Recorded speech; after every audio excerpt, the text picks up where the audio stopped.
Morning students.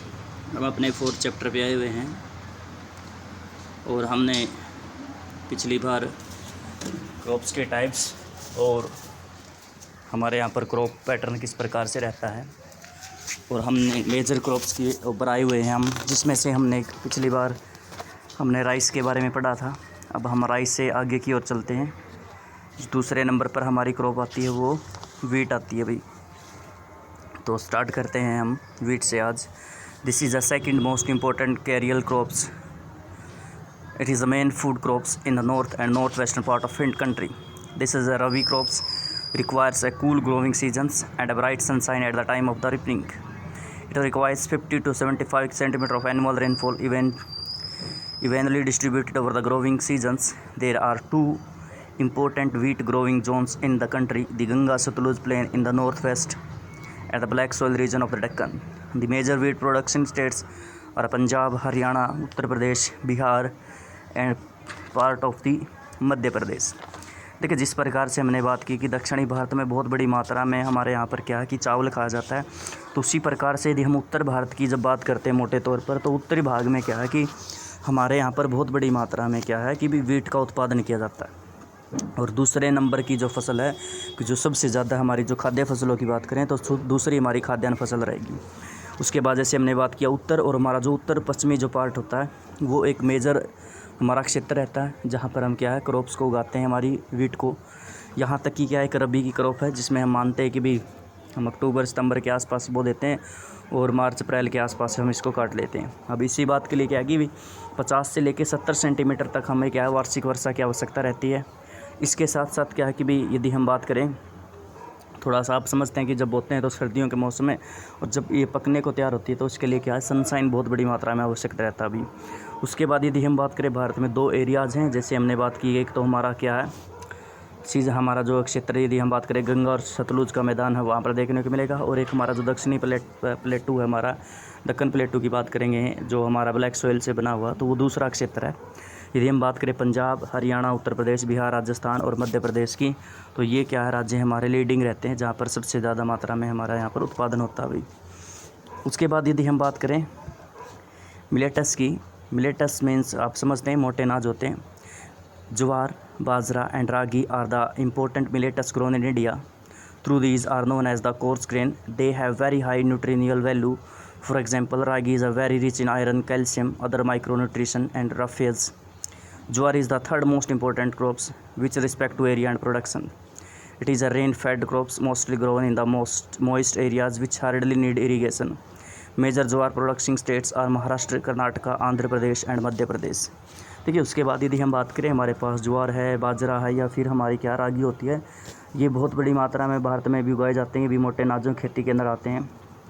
तो इसमें यदि हम बात करें कि जैसे हमने बात की कि इनको कोर्स ग्रेन कहते हैं, मोटे अनाज, मैंने आप शुरुआत में बता दिया था इसको मोटे अनाज कहते हैं भी। इसके लिए क्या है कि भाई इसमें क्या आता है, पोषक 2 तत्व होते हैं। जैसे न्यूट्रिशन वैल्यू की हम बात करें तो वो आपको बहुत बड़ी मात्रा में आपको देखने को मिलेगी। यदि हम एक एग्जाम्पल ले लेते रागी का, तो इसमें क्या आयरन है, कैल्शियम है, या फिर हम यदि बात करें और छोटे छोटे आपको क्या है कि जो शुष्क पौधे की बात करेंगे, और इसके अलावा क्या है इसके अंदर भूसी भी आपको देखने को मिल जाएगी भी। इसके अलावा क्या है कि भी ज्वार क्या है कि भारत के अंदर ये तीसरा महत्वपूर्ण खाद्यान्न फसल है। यह फसल क्या होती है भी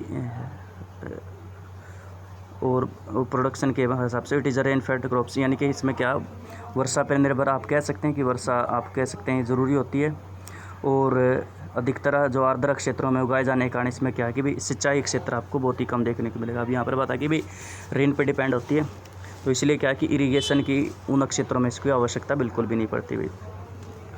यदि हम बात करें मेजर ज्वार प्रोडक्शन स्टेट की, मध्य महाराष्ट्र है हमारा, कर्नाटक, आंध्र प्रदेश और मध्य प्रदेश इसके अंदर मिलेगी भाई। उसके बाद आती बाजरा। Bajra grows well on the sandy soil and shallow black soil. Bajra major bajra production states are Rajasthan, Uttar Pradesh, Maharashtra, Gujarat and Haryana. उसके बाद हम बात करते हैं बाजरे की, तो बाजरा क्या है कि भी हमारी जो बलुआ और जो आप कह सकते हैं उथली आप कहेंगे सैलो, और यानी कि कम गहरी और ब्लैक सोयल के अंदर आपको देखने को मिल जाएगी भाई। यदि हम बात करें कि हमारे राजस्थान, उत्तर प्रदेश और महाराष्ट्र, गुजरात, हरियाणा इसके जो प्रमुख क्षेत्र हैं जहाँ पर ये उत्पादन की जाती है। उसके बाद है ragi is a crop of dry regions and grown well on the red, black, sandy, loamy and shallow black soil. Major ragi production states आदि कर्नाटका, तमिलनाडु, हिमाचल प्रदेश, उत्तराखंड, सिक्किम, झारखंड, अरुणाचल प्रदेश। उसके बाद यदि हम बात करें रागी, तो रागी की जब हम बात करते हैं, यह भी क्या है, शुष्क प्रदेश की जो है आपको यानी कि शुष्क क्षेत्र में आपको उगती हुई देखने को मिलेगी, जहाँ पर लाल मिट्टी है, काली मिट्टी है, या फिर हमारी जो रेतीली मिट्टी है आपको वहाँ पर देखने को मिल जाएगी। इसके लिए क्या कि जो कर्नाटक और तमिलनाडु हमारे स्टेट्स हैं, यहाँ पढ़ लेंगे कि इन क्षेत्रों के अंदर आपको बड़ी मात्रा में उत्पादन किया जाता है। और जो हमारा कर्नाटक राज्य रहेगा वो इसमें क्या लीड करता है, सबसे ज़्यादा उत्पादन किया जाता है। उसके बाद यदि हम बात करें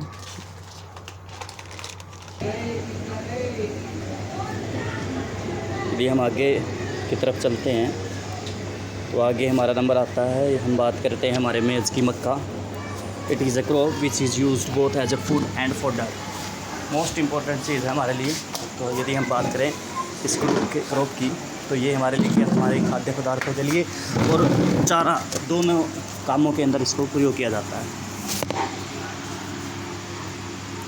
It is a kharif crop which require temperature between 21 degree Celsius to 27 degree Celsius and grows well in old alluvium soil. In some states like Bihar, maize is grown in the Rabi seasons also. अब यहाँ पर ध्यान देने वाली बात है कि जो हमारे ये जो मक्का होता है, हम इसको मुख्य रूप से पूरे भारत में क्या कि कह सकते हैं, मोटे तौर पर तो हम इसको खरीफ की फसल के रूप में मानते हैं। और इसके लिए क्या 21 से 27 डिग्री टेम्परेचर हमारा आवश्यक रहता है। और जो पुराना एलुवियम होता है, इनके पुरानी जो लोड मिट्टी होती है, इसके लिए क्या बहुत महत्वपूर्ण होती है। लेकिन बिहार के अंदर इसको क्या किया जाता है, भी इसको हम रबी सीज़न के अंदर भी वहाँ पर बोते हैं भाई। Use of modern inputs such as HYV seeds, fertiliser and irrigation have contributed to the increasing production of the maize. Major maize production states are Karnataka, Uttar Pradesh, Bihar, Andhra Pradesh, Telangana and Andhra Pradesh. इसके बाद यदि हम बात करें इसके अंदर क्या है कि भी जो हमारे जो कृषि के जो यंत्रों की बात करें, तो उसमें हम बात करें तो नवीनतम टेक्नोलॉजी आप कह सकते हैं, नवीनतम टेक्नोलॉजी नहीं, जो इनपुट्स हम डालते हैं इसमें, जैसे HY हाई यील्डिंग वैरायटीज़ के जो सीड्स होते हैं, हम बात करें कीटनाशकों की बात करें और उर्वरकों की बात कर सकते हैं हम। और यहाँ पर सिंचाई की क्या है कि भी बहुत अच्छी प्रकार से क्या है आपको देखने को मिल जाएगी। इसके बाद हमारे सामने ये भी हमारे प्रोडक्शन स्टेट्स हैं कि इन क्षेत्रों के अंदर सबसे ज़्यादा उत्पादन होता है।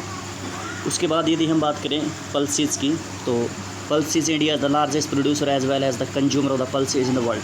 देखो शुरुआत से ही भारत में क्या रहा कि भी शुरुआत से ही भारत क्या सबसे बड़ा जो उत्पादक रहा, और उत्पादक के साथ साथ क्या उपभोक्ता भी देश हमारा रहा। दालों के मामले में सबसे ज़्यादा मात्रा में उगाई जाती हैं और खाई भी जाती हैं। These are the major source of protein in vegetarian diets. यदि हम बात करें जो हम शाकाहारी भोजन खाते हैं, जैसे कि हम मानते हैं कि सबसे ज़्यादा जो शाकाहारी भोजन हम ही खाते हैं पूरे विश्व के अंदर, तो उसके अंदर क्या है सबसे ज़्यादा मात्रा में क्या कि भी बहुत बड़ी जो है न्यूट्रिशन हमें प्रदान करती है। इसी वजह से हम कह सकते हैं कि बहुत महत्वपूर्ण हमारे लिए हो जाती भी है। अगर हम बात करें मेजर जो पल्सेस हैं हमारे यहाँ पर, जो इंडिया की बात करें, जैसे अरहर है, उड़द है, मूंग है, मसूर है, पीस एंड क्राम्स। इसके बाद जैसे चने की दाल है, आप सभी जानते होंगे दालों के बारे में आपने सुना होगा कि भी हमारी अरहर की है, उड़द की है, मूंग की, मसूर की, या फिर मटर हैं, चने हैं, आपने सभी ने सुना होगा। उसके बाद ये जैसे ये हम बात करते हैं अरहर की है, उड़द की है, ये आप समझते होंगे नहीं कि लोकल नाम से भी आप जानते होंगे, धोई हुई, बिना धोई हुई, तो वो विभिन्न प्रकार की हमारे यहाँ पर उत्पादन भी किया जाता है। Can you distinguish which of these pulses are grown in the kharif seasons and which are grown in the rabi seasons. यदि हम बात करें, आपसे पूछा गया है कि क्वेश्चन कि भी कौन सी दालें हैं खरीफ और कौन सी दालें रबी के अंदर उगाई जाती हैं, तो हमें क्या करना पड़ेगा, एक एक को उठा के देखेंगे और हम एक का अलग से डायग्राम बनाएंगे, अलग से हम एक टेबल बनाएंगे और टेबल के माध्यम से इसको समझने का प्रयत्न करेंगे भी आगे। उसके बाद यदि हम बात करें pulses need less moisture and survive 7 dry conditions being leguminous crops. All these crops except arhar helps in the restoring soil fertility by fixing nutrition from the air. अभी यहाँ पर सबसे इंपॉर्टेंट चीज़ है जो हमने इस बारे में जान ली है। देखो यदि हम बात करें हमारी जो दालें हैं, अब हम की बात करें, केवल हमारी जो अरहर की दाल होती है, उस अरहर की दाल को छोड़कर, अरहर बोलते हैं उसको छोड़कर जो अन्य जो सभी जो हमारे यहाँ पर जो दालें देखने को मिलती हैं, वो नाइट्रोजन ले लेती है, वायु से नाइट्रोजन प्राप्त करती हैं और इससे क्या करती हैं, जो भूमि की जो उत्पादकता शक्ति होती है उसमें सबसे ज़्यादा महत्वपूर्ण योगदान करते हैं। उसके बाद यदि हम बात करें, therefore these are mostly grown the rotation with other crops. अब ये सबसे इंपॉर्टेंट चीज़ बात है अभी, क्रॉप रोटेशन, ठीक है। इसको बोला जाता है क्रॉप रोटेशन की। आगे भी जब आप फसलों को हेर फेर करके बोलते हैं तो उसको क्रॉप रोटेशन बोलते हैं। यानी कि एक साल जो हमारा पैटर्न रहता है ना, जैसे हमने गेहूँ के बाद धान बो दी, फिर धान के बाद गेहूँ का नंबर आ गया, तो इसमें क्या कि फसलों को क्या हमने चेंज करना है।